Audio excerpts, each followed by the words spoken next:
Welcome to the Security Forces Nutrition Briefing. This presentation is brought to you by the Nutritional Medicine Flight. My name is Airman First Class Karima Wasi.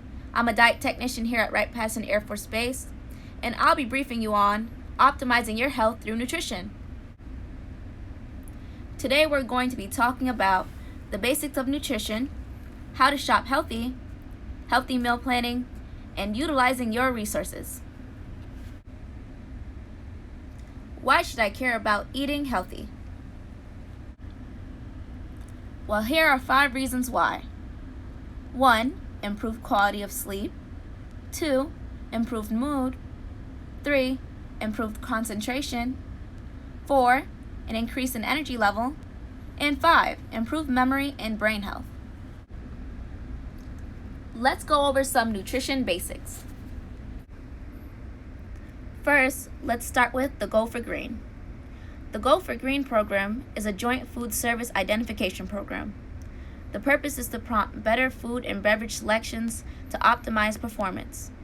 It's basically a simple labeling system that guides us in a healthy direction. There are 3 different colored labels. Red labels are for low performance foods. These foods are low in fiber, less nutrient dense, contain lots of sugar and or artificial sweeteners, excessive fat, and trans fats.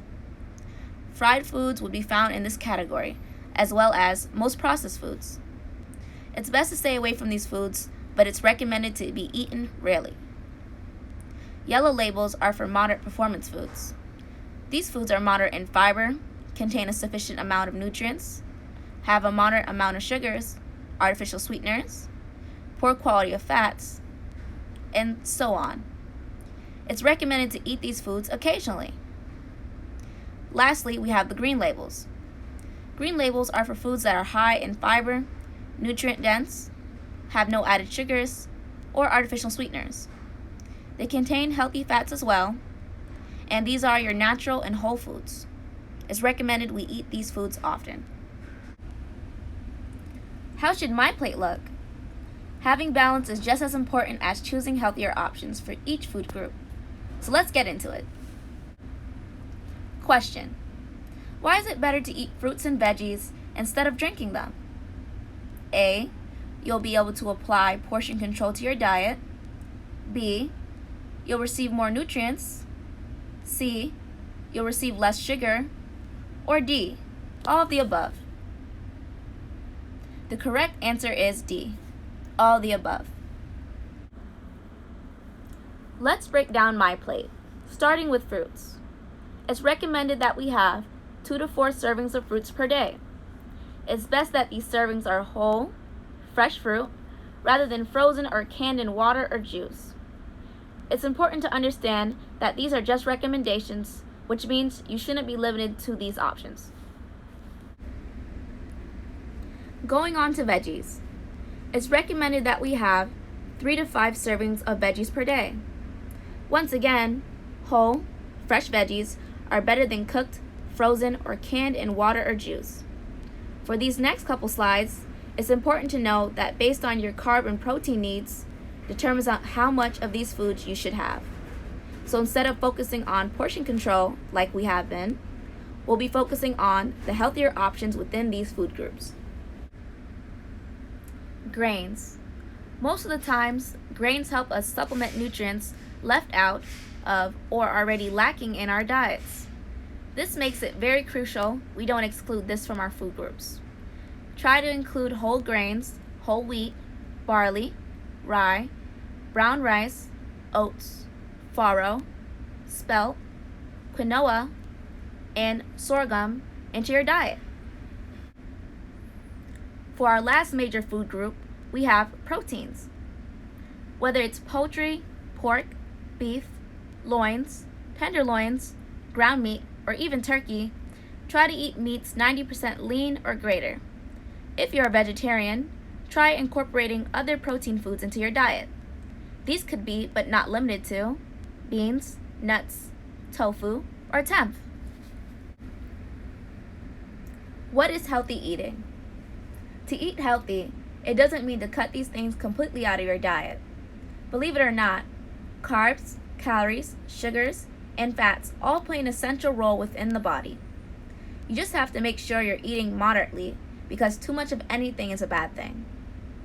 It's also important where we get these macronutrients. Always choose natural or whole foods instead of processed foods. For example, choose an apple instead of a cookie. Natural and whole foods only have natural sugars. Processed foods have been refined and have added sugars. Natural sugars are more complex and can be distributed to your body within a long period of time, thus satisfying the body. Unlike processed foods that have simple sugars, these spike your blood sugar and still allow you to be hungry. This makes it very tempting to overeat. A good rule of thumb is trying to avoid fatty foods. If it's high in fat, then you probably shouldn't be eating it. You are already getting a small percentage of fat intake throughout all your meals, so you shouldn't be indulging excessive amounts. Well, how do I know how much of these substances I should be getting?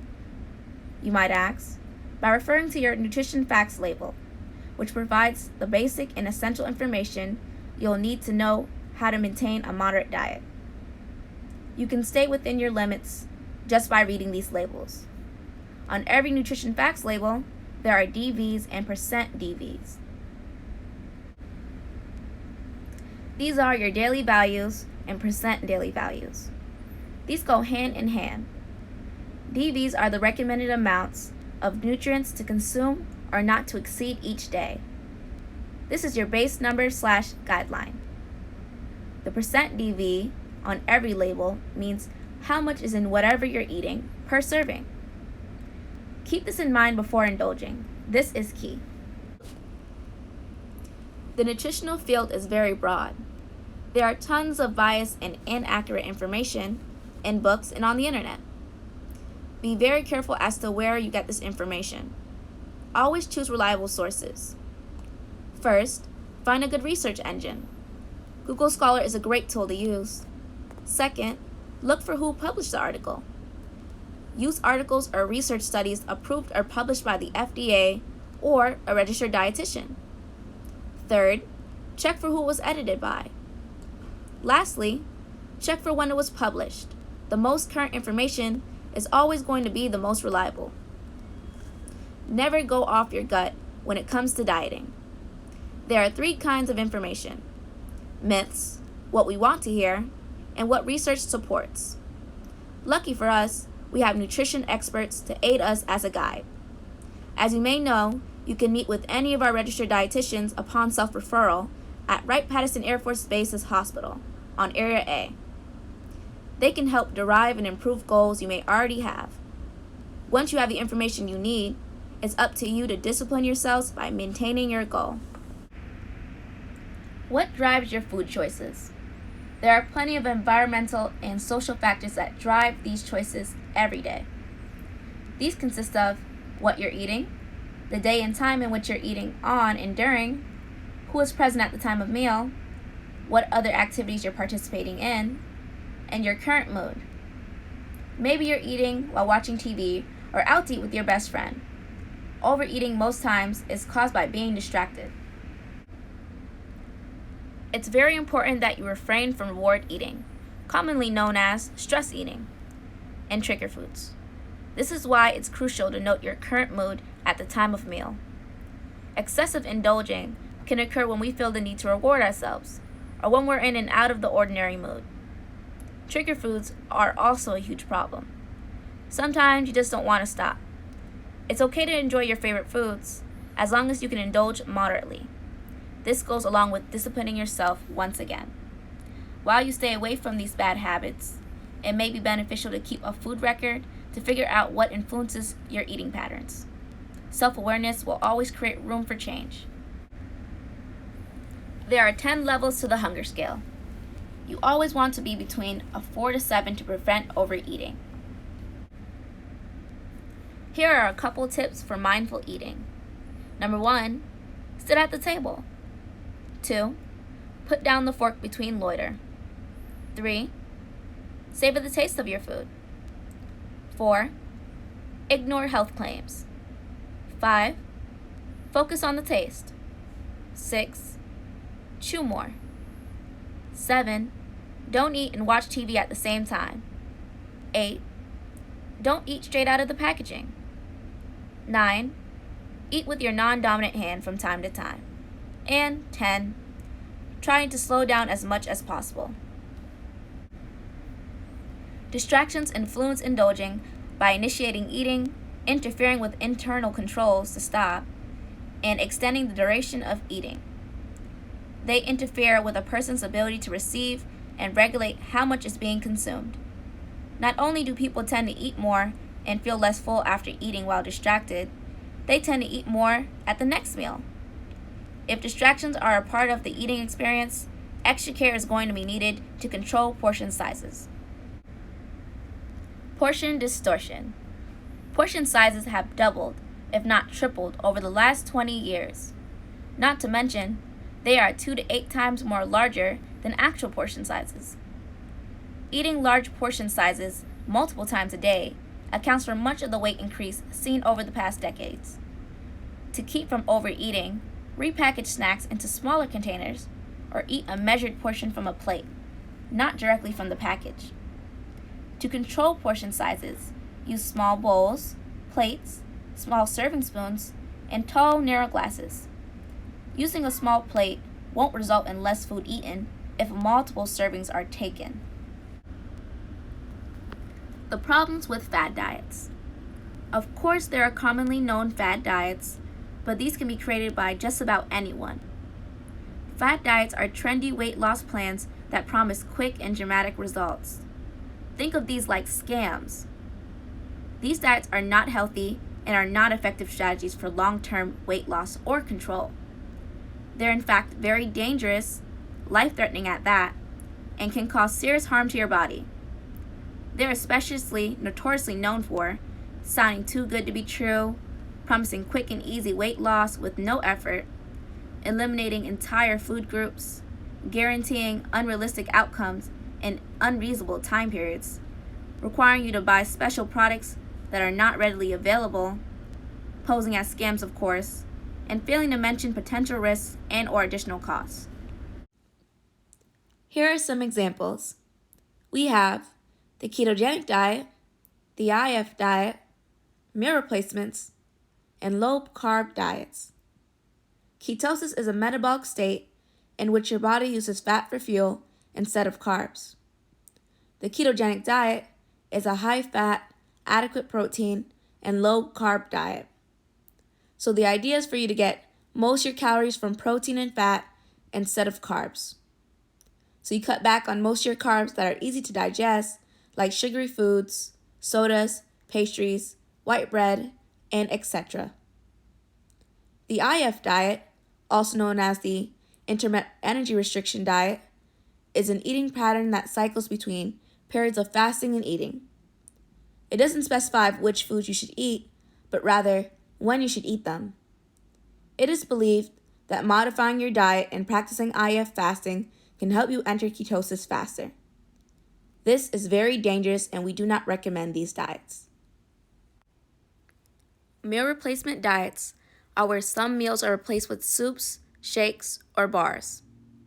The idea is to receive a nutritionally complete meal in a single drink or bar. This promotes intaking nutrient-dense instead of energy-dense foods, which is more of a bad thing than a good thing in this case.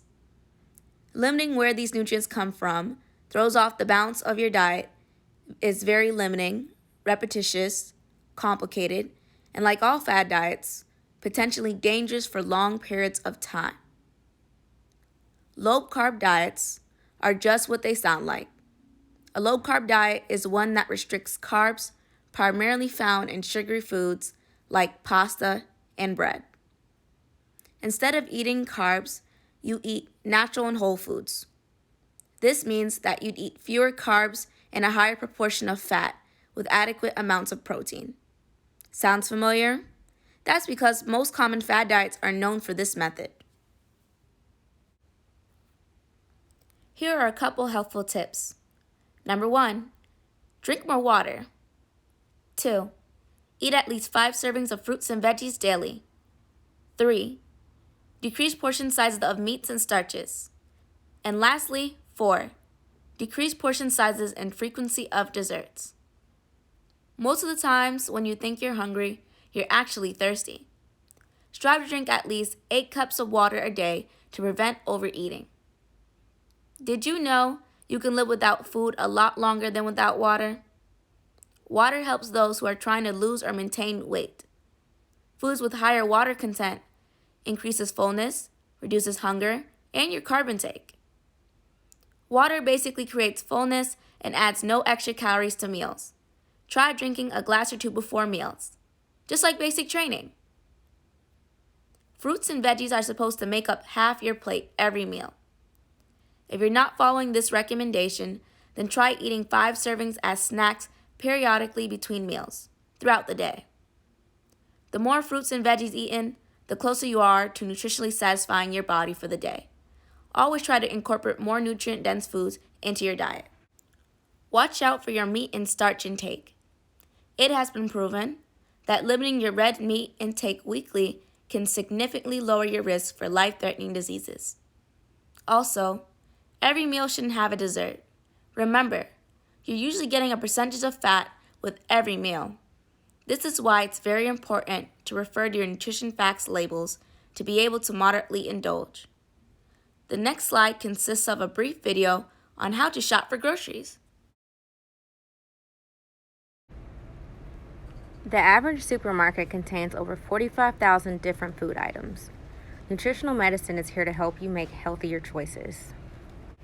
Start with a plan.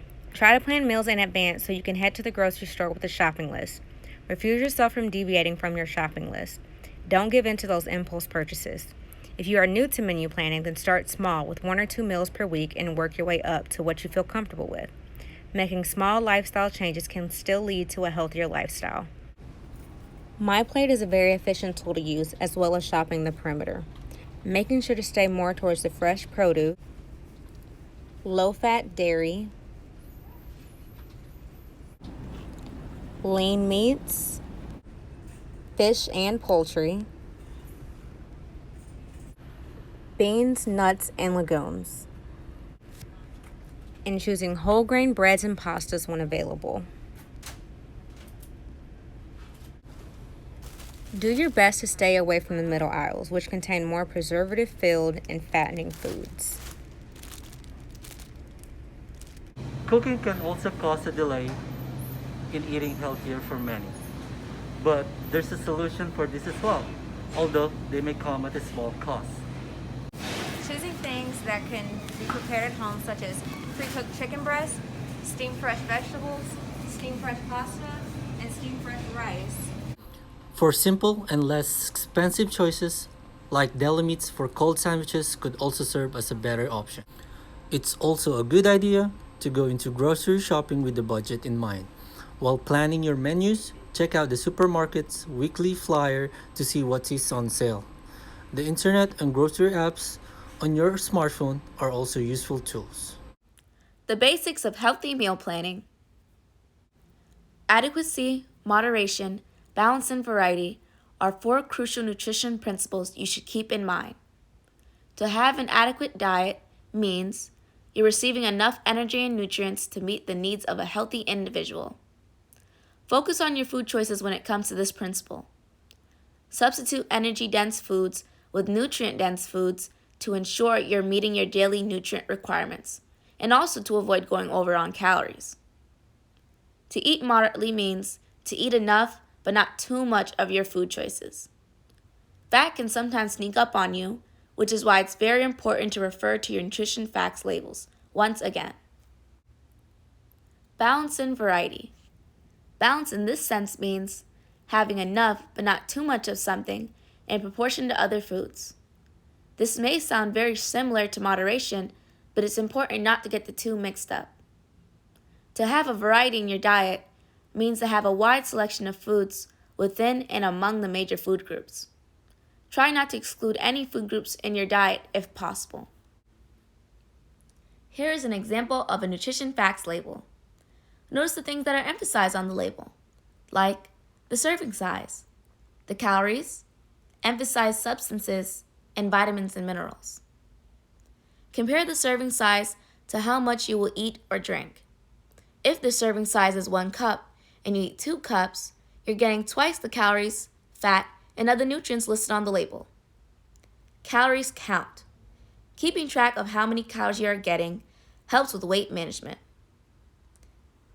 Eat less of the substances like saturated fat, trans fat, sodium, and added sugars. These are unhealthy and can lead to weight gain, heart disease, and other chronic diseases. Eat more of these vitamins and minerals, like fiber, vitamin D, calcium, iron, and potassium. These help keep your body working properly, so aim for higher amounts of these substances. Here's your handy-dandy guide to portion sizes. Your fist equals about 1 serving size of milk or raw vegetables. Your thumb equals about 1 serving size of peanut butter or salad dressing. Your cupped palm equals about 1 serving size of cooked fruit, vegetables, beans, or any starch. Your thumbnail equals about 1 teaspoon of butter or margarine. Your open palm equals about 1 serving, which is 3 ounces, of cooked meat, fish, or poultry. Keep this in mind before eating. Meal Planning 101, Tricks and Tips. Start off slow. Plan 2 to 3 healthy meals for the week. As you get more comfortable, add more meals. Budget seasonally. Plan to get in-season foods, which are usually cheaper. Take vote and save time. Get input from family members or roommates.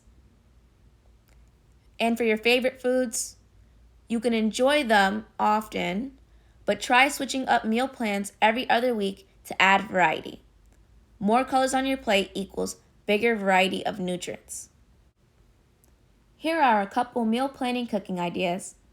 You're not limited to this, but you can refer back to this whenever you'd like. Try and refer to My Plate and incorporate a food from every food category if possible. Microwave meal ideas. On the slide, we have 2 different options: the healthy choice or lean cuisine. You're not limited to these choices, but these 2 are normally found in grocery stores in the area. And these are perfect options for those who don't have the time to meal prep for every day of the week. Here are some tips for eating healthier on the job. Have healthy snacks on hand. Meal prep ahead of your shifts. Limit energy drinks. Aim for balanced meals when ordering food. And stay hydrated. More importantly, think outside the lunchbox. It's important to be creative, but also keep your dietary principles in mind.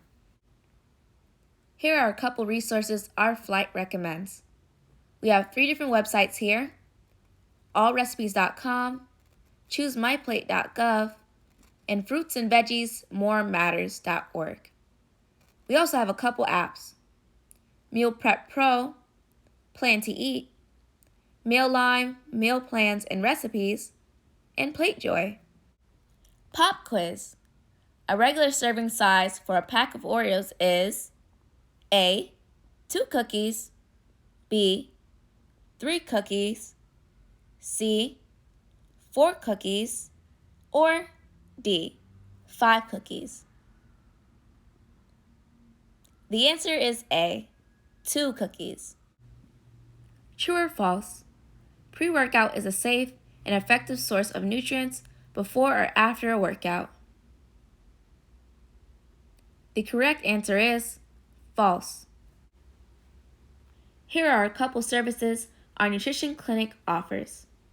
Upon self-referral or provider referral, you can attend the Winning at Losing weight loss class, heart health class, plant-based nutrition, meal planning, pre-diabetes class, diabetes, or be scheduled for bod pods, or have a one-on-one appointment with a registered dietitian. If you have any questions, feel free to schedule an appointment with one of our registered dietitians.